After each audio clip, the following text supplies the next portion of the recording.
اصل میں تو وہ آپ کو چائے دینے آ ہی رہی تھی. مجھے آپ سے بات کرنی تھی اسی لیے چائے میں لے آئی. بات کو بڑھا دیا بلا وجہ. ایک ملازمہ نے نوکری ہی تو چھوڑی اور کیا. لیکن دادی یہ بالکل ناانصافی ہے اس کے ساتھ. غلطی فاطمہ اور نسرین کی تھی مگر سزا صبا کو ملی. بیٹا اس گھر میں صرف ایک ہی شخص ہے جو ہمارے خاندان کے نام کو آگے بڑھا سکتا ہے اور وہ ہے سنان.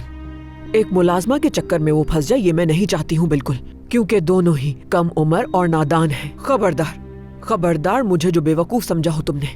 دادی آپ نے پہلے بھی اس سخت رویے کی وجہ سے بہت نقصان اٹھایا ہے. اس سب کے باوجود آپ آج بھی وہی برتاؤ کر رہی ہیں. میں اس لڑکی کو سمجھانا چاہتی تھی تاکہ دوبارہ وہ غلطی نہ ہو.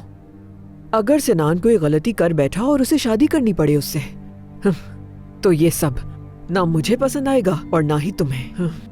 لیکن دادی وہ دونوں ناسمجھ بچے نہیں ہیں.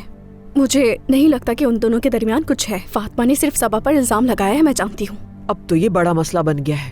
یا تو فاطمہ اور اس کی بیٹی اس گھر سے جائیں گی یا میں چلی جاؤں گی اگر تمہارے بابا نہ مانے.